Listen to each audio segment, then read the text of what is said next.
마가복음 4장 35절에서 41절 말씀. 그날 저물 때에 제자들에게 이르시되 우리가 저편으로 건너가자 하시니 그들이 무리를 떠나 예수를 배에 계신 그대로 모시고 가매 다른 배들도 함께 하더니 큰 광풍이 일어나며 물결이 배에 부딪혀 들어와 배에 가득하게 되었더라.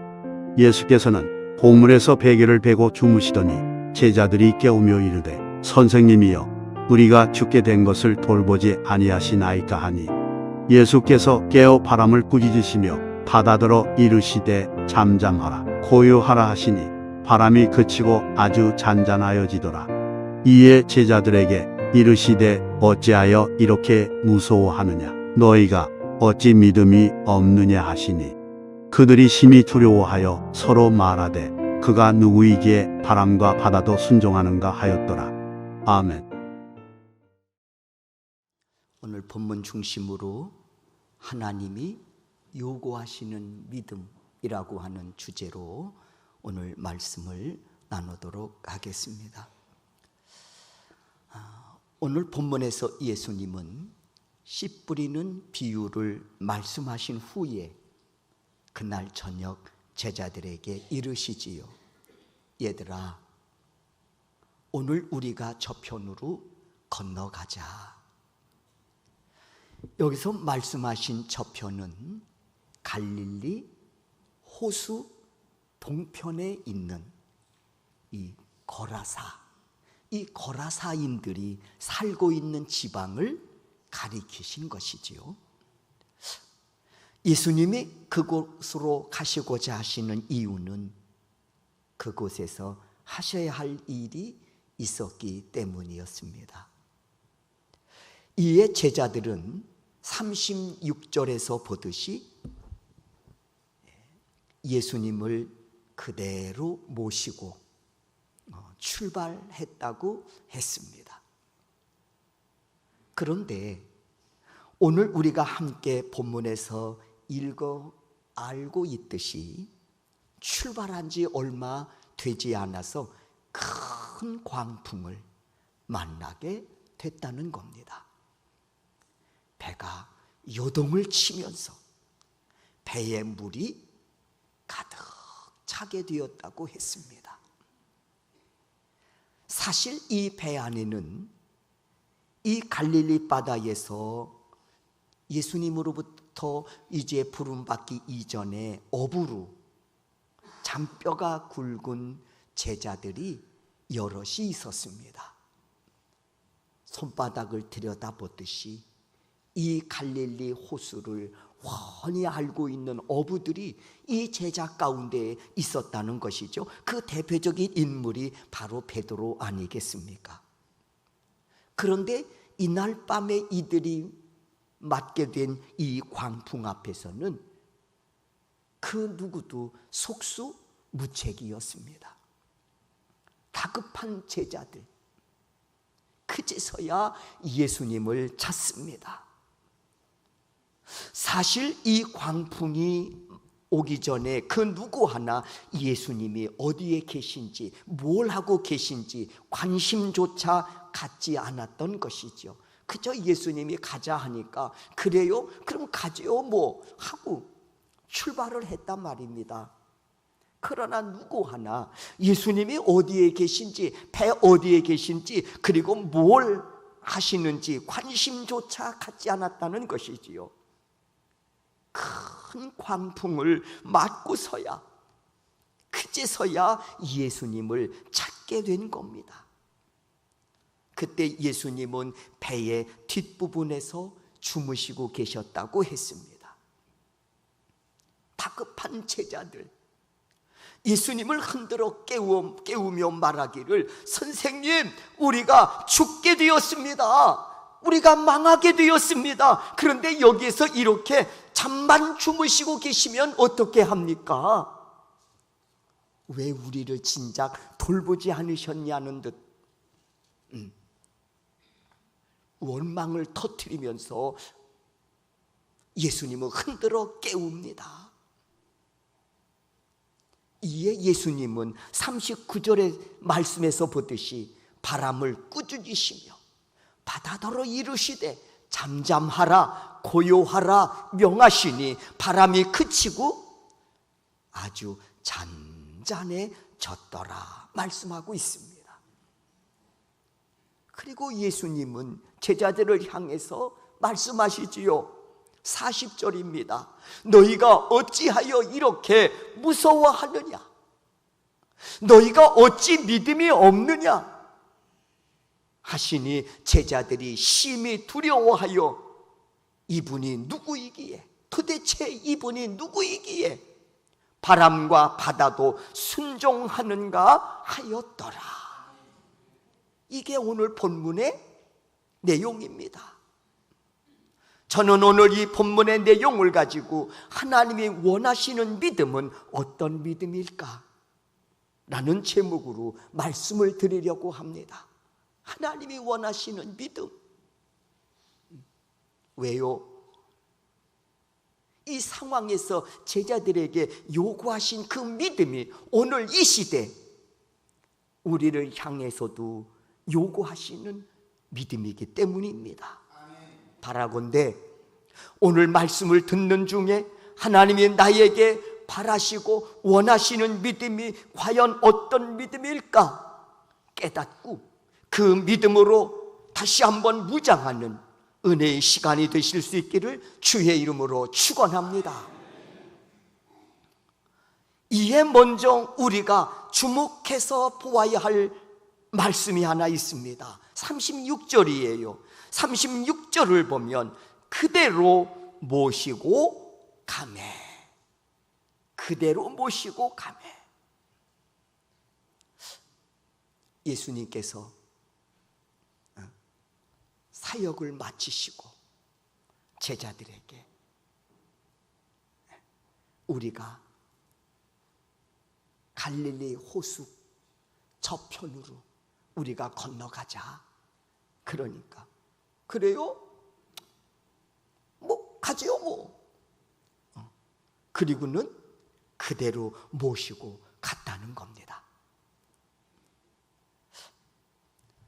예수를 모시고 가는 제자들의 모습 속에서 우리가 중요한 사실 하나의 단어를 우리가 찾아낼 수 있습니다. 태도입니다. 태도. 사실은 가는 것보다 더 중요한 게 있어요. 가자고 하셨을 때 제자들이 어떤 태도로 예수님을 모시고 가느냐. 공부. 몇 시간을 책상 앞에 앉아서 공부하느냐. 시간보다 중요한 것은 공부하는 태도입니다. 그렇죠. 태도. 태도가 바르지 못하면 1시간을 앉아있든 10시간을 앉아있든 사실은 앉아있는 큰 의미가 없습니다. 1시간을 해도. 그래서 부모가 공부하는 그 아이의 모습을 보면서 하시는 이야기가 있습니다. 야, 너 공부하는 태도가 그게 뭐냐? 아닙니까? 태도가 그게 뭐야? 앉아있는 게 중요한 게 아니오. 공부하는 태도가 중요하지. 마찬가지. 신앙생활에서도요. 태도가 중요합니다. 인간관계도 그렇지 않습니까? 인간관계도요. 서로가 맺는 태도가 참 중요해요. 신앙생활 역시 마찬가지입니다. 태도가 참 중요합니다. 그러므로 우리가 어떤 태도로 말씀을 받고 어떤 태도로 하나님께 기도를 드리며 어떤 태도로 우리가 찬송을 드리고 어떤 태도로 우리가 충성하고 헌신하느냐 하는 것은 매우 중요합니다. 하나님 말씀하시잖아요. 나는 중심을 본다고. 그 말은 다른 말로 바꾸어 말하면 태도를 보시겠다는 거 아닙니까?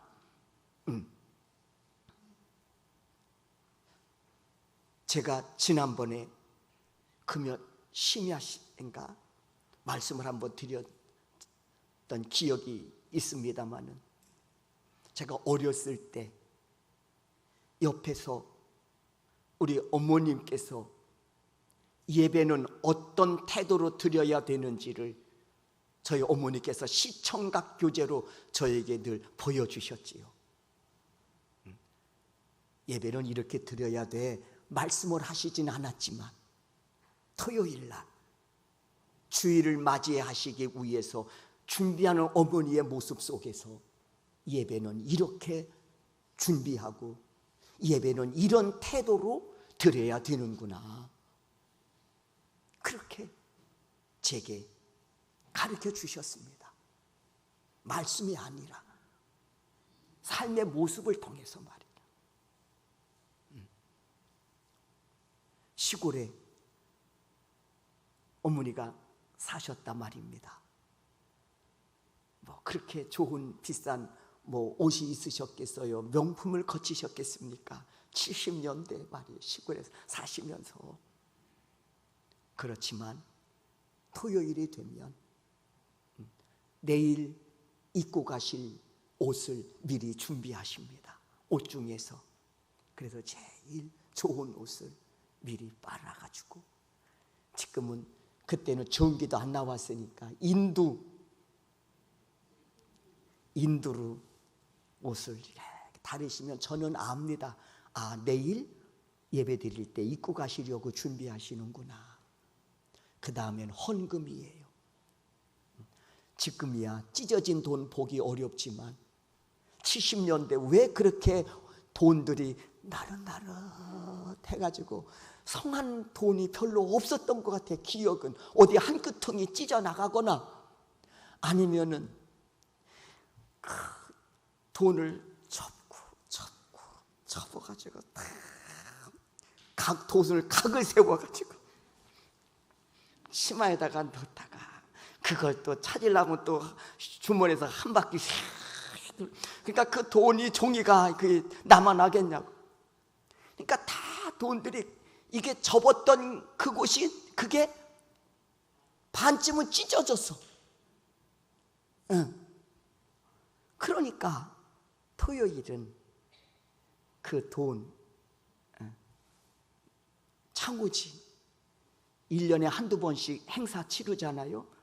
창호지 이렇게 문 이렇게 이제 바르고 그 남은 조각을 잘 소중히 두셨다가 이제 그거를 다시 꺼내 가지고 풀이 없으니까 밥풀에다가 물 조금 타 가지고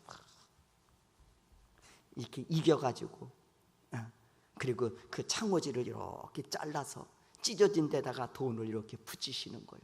그리고 인두로 돈을 다려가지고 내일 이제 함께 갈 성경 찬송에다가 돈을 딱 껴놓으신단 말이에요. 이렇게 뿌려지지 않게. 그 모습을 보면서 아, 예배는 어떤 태도로 드려야 되는구나. 어머니의 그 모습을 보면서 자랐단 말입니다.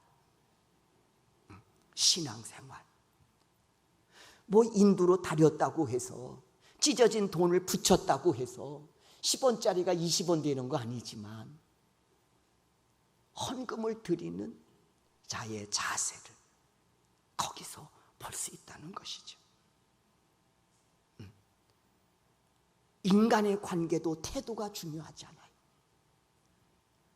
신앙생활 역시 태도가 못지않게 중요해요.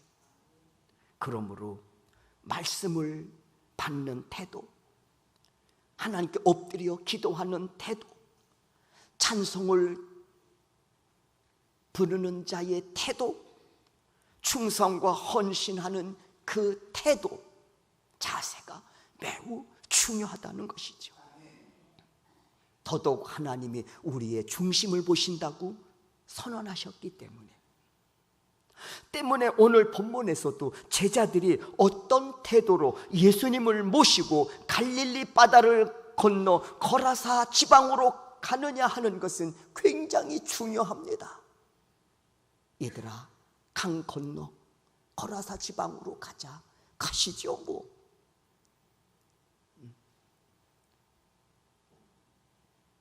그런데 여기서 예수를 모시고 가는 제자들의 태도를 우리가 볼 수 있다는 거예요. 그대로 모시고 가매. 여러분, 왜 이 말씀이 문제가 되냐? 이때의 상황을 말씀드리면 이렇습니다. 예수님 사역을 마치시고 극도로 피곤하십니다. 극도로 피곤해 하시죠.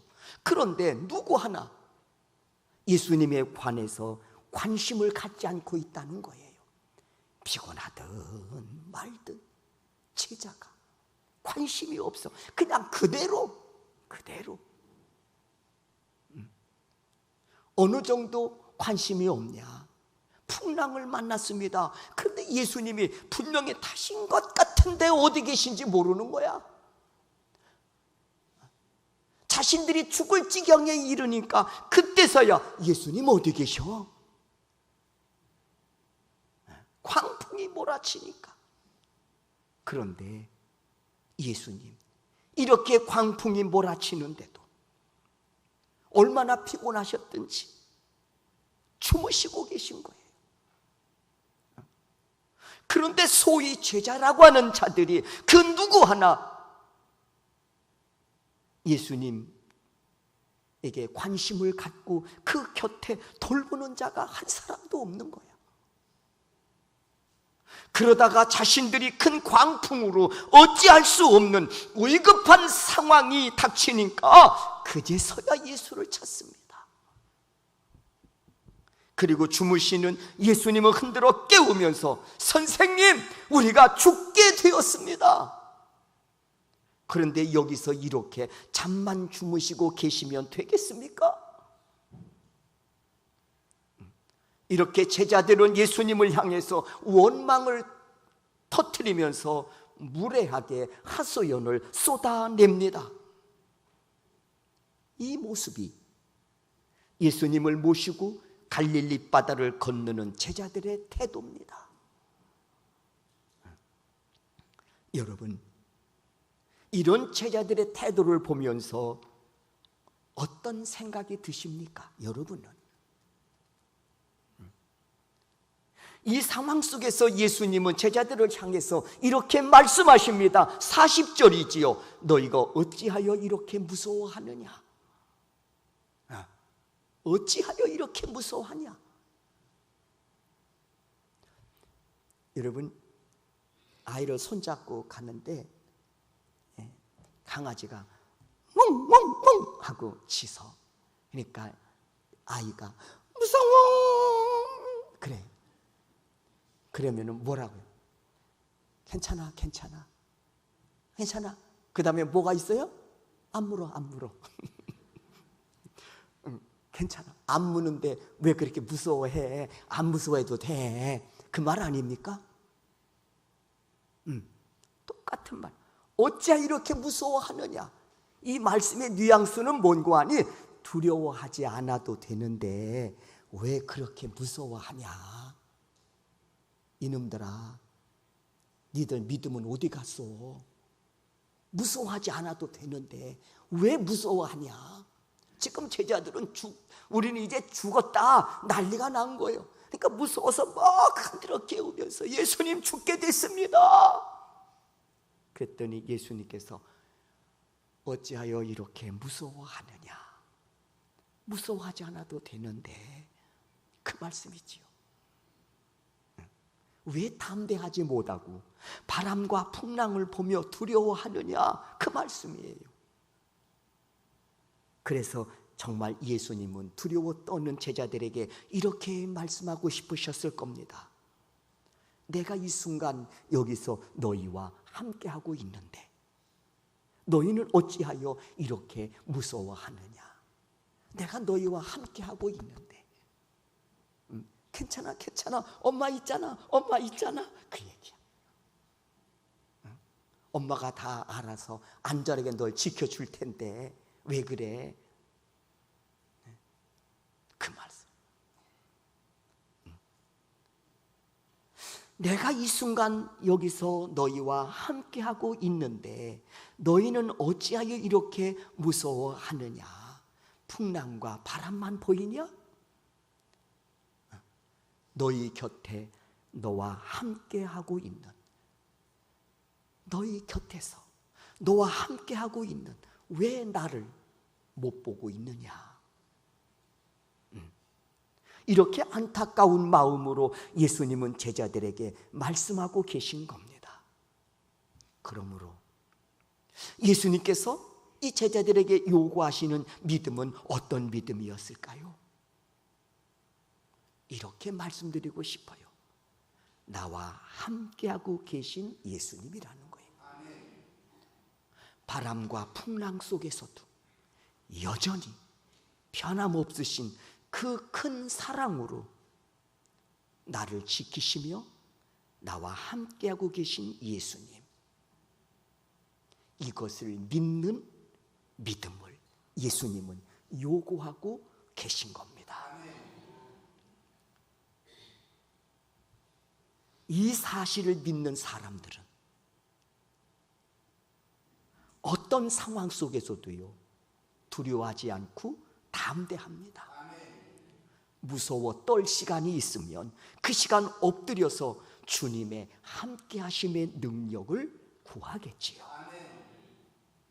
여러분, 하나님께서 믿음의 사람들에게 자주 들려주시는 음성이 있습니다.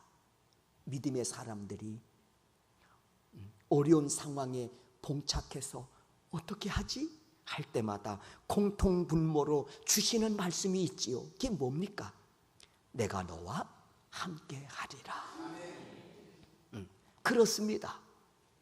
믿음의 사람이 위급한 상황에 직면했을 때 하나님은 언제나 공통분모로 주시는 말씀이 있어요. 내가 너와 함께 하리라는 말씀입니다. 그러므로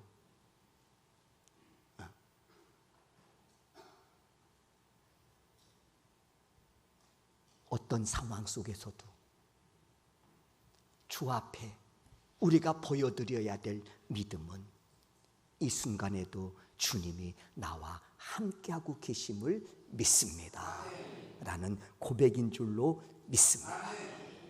여러분, 골리앗 앞에 서 있던 어린 다윗, 그가 무서워 떨지 아니하고 어찌 그리 담대할 수 있었을까? 그는 그 순간 하나님의 음성을 듣고 있었기 때문이었습니다. 다윗아, 이 순간 내가 너와 함께하고 있음을 잊지 마라. 이에 어린 다윗은 담대하게 골리앗을 향해서 선포하지요. 너는 칼과 창과 단창을 의지하고 나왔지만 나는 네가 모욕하는 만군의 여호와 하나님의 이름으로 내가 네 앞에 서 있느니라.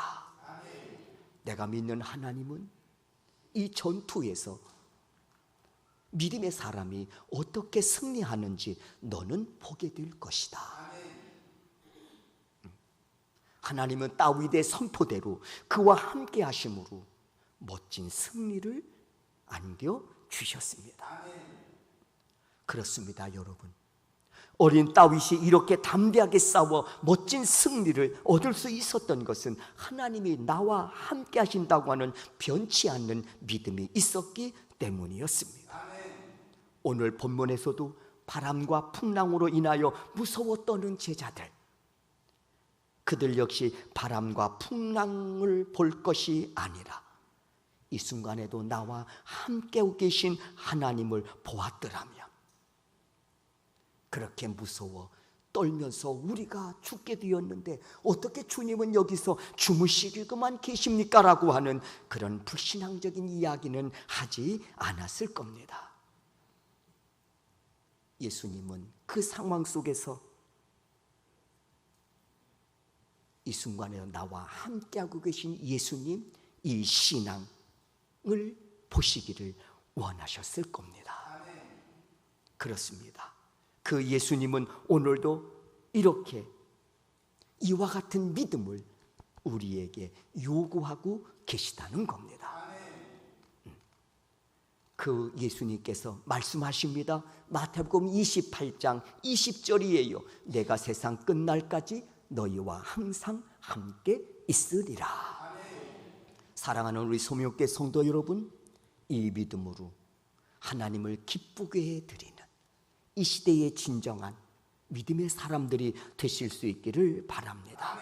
그래서 이 믿음으로 인하여 어떤 모진 바람과 풍랑 앞에서도 멋지게 승리케 하시는 그 하나님을 찬송하며 그 하나님께 영광을 올려드리우는 복된 생애가 되실 수 있기를 주의 이름으로 축원합니다. 두 번째, 예수님이 이 상황 속에서 제자들에게 요구하시는 믿음은 어떤 믿음이었을까? 40절입니다. 너희가 어찌하여 믿음이 없느냐? 보시기를 원하셨던 믿음은 어떤 믿음이었을까? 두 번째, 제자들에게 요구하시는 믿음은 예수님을 창조주이심을 믿는 믿음이었습니다. 창조주. 39절을 보십시오. 예수께서 깨어 바람을 꾸짖으시며 바다더러 이르시되 잠잠하라 고요하라 하시니 바람이 그치고 아주 잔잔하여 지더라. 이 모습은 제자들의 반응입니다. 41절을 보세요. 그들이 심히 두려워하여 서로 말하되 그가 누구이기에 그가 누구이기에 바람과 바다도 순종하는가 하였더라. 누구시지? 그렇습니다. 예수가 누구이시길래 말 한마디로 바람과 바다도 순종하여 잠잠케 하셨을까? 그분은 바로 말씀으로 우주 만물을 창조하신 하나님이셨습니다. 그러므로 예수님께서 제자들에게 원하시는 두 번째 믿음은 예수님을 창조주 하나님으로 고백하는 믿음이었습니다. 첫 번째는 나와 함께 하시는 주님, 두 번째는 나와 함께 하시는 저분은 우주 만물을 말씀으로 창조하신 하나님 되심. 원래 예수님이 누구이셨습니까? 빌립보서 2장 6절입니다. 아시는 내용이에요. 말씀이에요.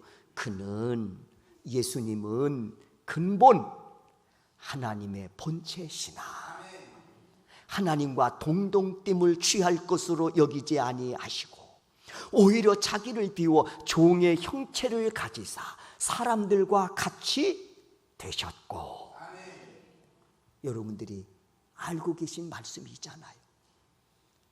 예수님은 근본 하나님의 본체시나, 그렇습니다. 예수님이 곧 창조주 하나님이셨기 때문에 바람과 풍랑이 예수님의 말씀에 순종하여 잔잔해진 겁니다. 그러므로 예수님이 제자들에게 원하시는 두 번째 믿음은 예수님이 창조주 하나님으로 믿는 믿음이었습니다.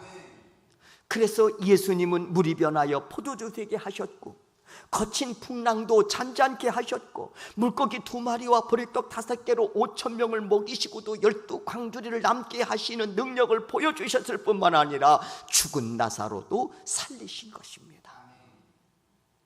창조주 하나님이심으로 제자들이 믿음을 갖기를 원하셨기 때문에 이런 표적들도 보여주셨다는 겁니다. 여러분, 그 창조주 예수님이 내 인생의 주인 되십니다.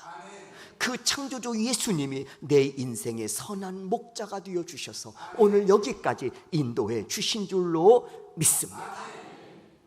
때문에 예수님은 우주 만물을 말씀으로 창조하셨듯이 오늘 내 인생도 새롭게 창조하시기를 원하시는 줄로 믿습니다. 그리고 내 인생을 바라보시면서 보시기에 심히 좋으셨더라. 이렇게 우리를 복된 인생으로 멋진 걸작품으로 만들어 가시기를 원하시는 분이 바로 예수님이십니다. 사랑하는 성도 여러분, 그러므로 우리는 창조주이신 예수님을 바라보면서 반드시 깨달아야 할 또 하나의 은혜가 있습니다. 예수님은 우주 만물을 말씀으로 창조하셨을 뿐만 아니라 예수님은 내 인생의 창조주로 오셔서 내 인생을 주관하시고 내 인생을 아름답게 만들어 가시는 창조주이시라고 하는 겁니다. 이와 같은 사실은 믿음의 선진들의 모습 속에서 그대로 드러납니다.